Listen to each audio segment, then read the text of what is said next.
Brain যে কোনো কিছু মনে রাখতে পারে বা শিখতে পারে যেই ওয়েতে, সেটাকে বলে হচ্ছে audio visual learning.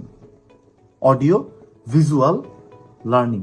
So audio and visual learning এর ভিতরে আমরা যেটা দেখি সেটা আমাদের মনে বেশি থাকে, সেটা আমরা অ্যাপ্লাইও করতে পারি ভালো মতো। যেমন বাচ্চারা ইংলিশ বলে, তারা গ্রামার শিখে নেই, কিছু শিখে নেই। অডিও ভিজুয়াল, অডিও ভিজুয়াল বেশি মনে রাখতে পারতেছে। থাকে না অনেক বাচ্চারা mother tongue Bangla, but sure he speaks English fluently in that. Audio visual learning. যেমন আমি তোমাদেরকে বলি, ধরো এই হাতটা একটা জায়গাতে একটা জায়গায় গেল, এটার ইংলিশটা কি? মুভ। মুভ হচ্ছে, মুভ মানে কি? কোনো মানে নাই, এটা হচ্ছে মুভ, বা এটা মুভ। টানতেছে একটা জিনিস, মুভ। আমি সরতেছি, মুভ। তুমি বুঝলেছো মুভ মানে কিছু একটা এক জায়গাতে এক জায়গায় যাচ্ছে, এরকম তুমি কিন্তু বুঝে নিলা। Audio visual learning. এখন আমি যদি তোমার বইতে লিখে দিই মুভ ইজ ইকুয়াল টু নড়া, তুমি বলো মুভ মানে নড়া, মুভ মানে নড়া, মুভ মানে নড়া, মুভ। না, ডাজন্ট মেক সেন্স। কিছুক্ষণ পর ভুলে যাবা।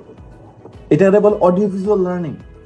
দেখতেছি এবং ওটার ইংলিশটা আমার মাথা কানে আসতেছে, দেখতেছি কানে আসতেছে, সেই জিনিসগুলো হচ্ছে বেশি মনে থাকে, যেটা আমরা দেখতে পারি এবং শুনতে পারি।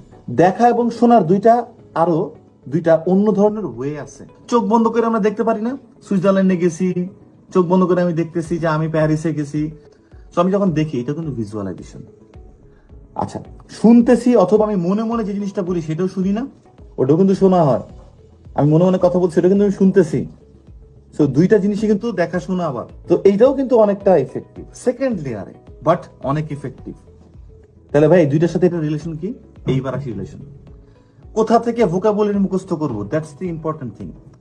যেথা থেকে আমি দেখতে পারি এবং মনে মনে জিনিসটাকে আবার আনতে পারি। তাহলে কি করতে হবে? ইনশাআল্লাহ আমাদের যেটা করতে হবে সেটা হচ্ছে আমাদের গল্পের বই যে আমি পাঁচটা পড়তে বলেছি, গল্পের বই থেকে ভোকাবুলারিজ ওয়ার্ড গুলো আলাদা আলাদা করে বের করতে হবে। তার মানে গল্পের বই যখন আমি পড়তেছি, তখন গল্পের বই যখন আমি পড়ি, তখন চোখ বন্ধ করি আমি দেখতেছি, মানে চোখ বন্ধ করা লাগে না। আমি যখন পড়ি হিমু, হিমু এখানে যাচ্ছে, বা এমআর নাই যে মাসুদ রানা, অথবা যাই পড়ি না কেন, ফেলুদা, শার্লক হোমস, যাই পড়তেছি, অথবা এটা রূপকথা হইতে পারে, হোয়াট এভার পড়তেছি, আমি কিন্তু ভিতরে ভিতরে একটা ছবি তৈরি করি। এরপরে কি হবে জানো? এই যে তুমি একটা ঘটনাক্রমে দেখার মধ্যে তুমি একটা শব্দ শিখলে না, এই রিলেটেড যত ধরনের তোমার সিকোয়েন্স মাথায় আসবে ইন ফিউচারে, তুমি দেখবা যে ওই ওয়ার্ডটা অটোমেটিকলি তোমার চলে আসা শুরু করছে। ওইভাবে তুমি যদি সিকোয়েন্সে শিখো, that's the best part to memorize vocabularies. যদি এটা নাও হয়, ভাইয়া গল্প শেষ, like lot of story books are there, but probably they are done, like I want a book somewhere, like then search for that book, like go for that book which has mostly picturized examples, picturized ছবি দিয়ে example আছে, বড় বড় line লেখা আছে, এই ধরনের জিনিস যেগুলো আছে সেই বই তুমি নাও। কারণ ওই ভোকাবুলারি তোমার মনে থাকবে, যেটাতে অনেক এক্সাম্পলস আছে, এক্সাম্পলের মধ্যে আছে হাসি ঠাট্টা আছে, কনভারসেশনে কথা ঢুকানো আছে, অথবা ওখানে আছে, কারণ কনভারসেশন তুমি যখন পড়তেছো সেটা কিন্তু তুমি শুনতেছো, আবার কনভারসেশন ওই একই আর কি, দেখাশোনা অডিও ভিজুয়ালের ভিতরে কিন্তু তোমার আছে।